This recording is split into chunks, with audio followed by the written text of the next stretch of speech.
Hi friends, എല്ലാ കൂട്ടുകാർക്കും Angeles ഗാർഡന്റെ പുതിയൊരു വീഡിയോയിലേക്ക് സ്വാഗതം. നമ്മളിന്ന് പരിചയപ്പെടുത്തുന്നത് കാനാവാഴ. ഇതിന് ചിലര് കാന ലില്ലി, തോട്ടവാഴ എന്നൊക്കെ പറയാറുണ്ട്. വളരെ ഈസി ആയിട്ട് വളർത്താൻ പറ്റുന്ന ഒരു പ്ലാന്റ് ആണിത്. നമ്മൾ ഇതിന്റെ കെയറിംഗ് എന്ന് പറഞ്ഞാൽ ഇതിന്റെ വെള്ളം കെട്ടിക്കിടക്കാതെ ശ്രദ്ധിച്ചാൽ മാത്രം മതി. ഈ ചെടിയുടെ ചുവട്ടിൽ വെള്ളം കെട്ടിക്കിടന്നു കഴിഞ്ഞിട്ടുണ്ടെങ്കിൽ അതിലുള്ള റൈസോം പെട്ടെന്ന് നശിച്ചു പോകും. അങ്ങനെ നമ്മുടെ ചെടിയും നശിച്ചു പോകും. അതുകൊണ്ട് നമ്മൾ ഈ പ്ലാന്റിന്റെ അടിയിൽ വെള്ളം കെട്ടിക്കിടക്കുന്നുണ്ടോ എന്ന് പ്രത്യേകം ശ്രദ്ധിക്കുക. എന്നാൽ അത്യാവശ്യം നല്ല നനയും ഈ പ്ലാന്റിന് ആവശ്യമാണ്. അതുകൊണ്ട് നന്നായിട്ട് വെള്ളം വാർന്നു പോകുന്ന ഒരു പോട്ട് മിക്സ് വേണം നമ്മൾ ഇതിനു വേണ്ടി തയ്യാറാക്കാനായിട്ട്. അത്യാവശ്യം നല്ല വളവും ഈ പ്ലാന്റിന് ആവശ്യമാണ്.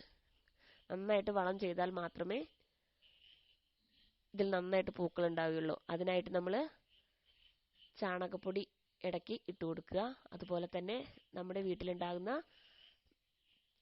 പച്ചക്കറിയുടെ വേസ്റ്റും മുട്ടത്തോടും ചായച്ചണ്ടിയും എല്ലാം കൂടെ മിക്സ് ചെയ്തിട്ട് നമ്മൾ 2 ആഴ്ച ഒരു ഡപ്പയിലിട്ട് അടച്ചു വയ്ക്കുക. അതിൽ നിന്നുണ്ടാവുന്ന സ്ലറി 2 ആഴ്ച കഴിഞ്ഞ് നമ്മൾ ഊറ്റിയെടുത്ത് നന്നായി ഡൈലൂട്ട് ചെയ്ത് നമുക്ക് ഈ ചെടിയുടെയൊക്കെ ചൂട്ടിൽ ഒഴിച്ചു കൊടുത്തു കഴിഞ്ഞിട്ടുണ്ടെങ്കിൽ നന്നായിട്ട് പൂക്കൾ ഉണ്ടാവും. ഇതിൽ പൂക്കൾ ഉണ്ടായി കഴിഞ്ഞിട്ടുണ്ടെങ്കിൽ നമ്മളിത് പ്രൂൺ ചെയ്യുക കേട്ടോ. Thank you.